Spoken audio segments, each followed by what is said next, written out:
ശബരിമലയ്ക്ക് പിന്നാലെ ഗുരുവായൂർ ശ്രീകൃഷ്ണസ്വാമി ക്ഷേത്രത്തിലും വെർച്വൽ ക്യൂ സംവിധാനം ഏർപ്പെടുത്തുന്നു. വർദ്ധിച്ചു വരുന്ന ഭക്തജന തിരക്ക് കണക്കിലെടുത്ത് ദർശനം സുഗമമാക്കാൻ ലക്ഷ്യമിട്ടാണ് നടപടി. ദേവസ്വം മന്ത്രി കെ മുരളീധരന്റെ നേതൃത്വത്തിൽ ചേർന്ന പ്രത്യേക യോഗത്തിലാണ് പരീക്ഷണാടിസ്ഥാനത്തിൽ പദ്ധതി നടപ്പാക്കാൻ തീരുമാനിച്ചത്.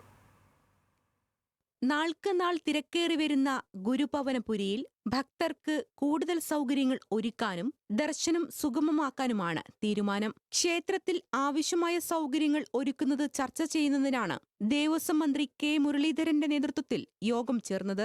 ക്ഷേത്ര വികസനത്തിന്റെ ആദ്യപടിയെന്ന നിലയിലാണ് വെർച്വൽ ക്യൂ സംവിധാനം ഏർപ്പെടുത്തുക.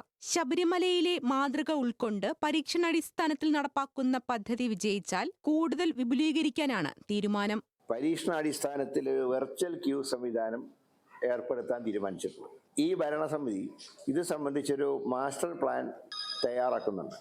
അതിനോടനുബന്ധിച്ച് അക്വിസിഷൻ നടപടികൾ അത് റവന്യൂ വകുപ്പിനോട് മൊത്തം ഗുരുവായൂരിൻ്റെ വികസനത്തിനുള്ള ഭൂമി ഏറ്റെടുക്കാൻ 9 മാസത്തിനുള്ളിൽ ആ നടപടിക്രമങ്ങൾ പൂർത്തിയാക്കാൻ ആവശ്യപ്പെട്ടിട്ടുണ്ട്. ഞങ്ങളിപ്പോൾ ഉദ്ദേശിച്ചുള്ളൊരു 3 വർഷത്തിനുള്ളിൽ ഗുരുവായൂരിൻ്റെ എല്ലാ വികസന കാര്യങ്ങളിലും ഒരു ഏകദേശ രൂപ എത്തണമെന്നാണ് ഇന്നത്തെ യോഗത്തിന്റെ ഒരു ധാരണ എന്ന് പറയും. ഭക്തജനങ്ങൾക്ക് ആവശ്യമായ നവീന സൗകര്യങ്ങൾ ഒരുക്കി ഗുരുവായൂർ, ശബരിമല, കൊട്ടിയൂർ ക്ഷേത്രങ്ങളെ മികച്ച തീർത്ഥാടന കേന്ദ്രങ്ങളാക്കി മാറ്റുമെന്നും മന്ത്രി പറഞ്ഞു. ക്ഷേത്ര വികസനത്തിനാവശ്യമായ മാസ്റ്റർ പ്ലാൻ വേഗത്തിൽ തയ്യാറാക്കും.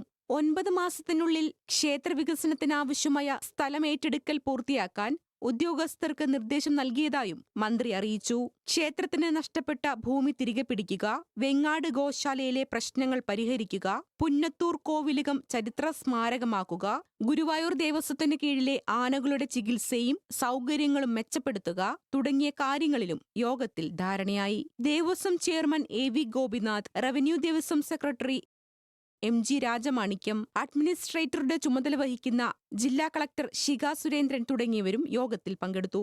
ന്യൂസ് മലയാളം, തൃശൂർ.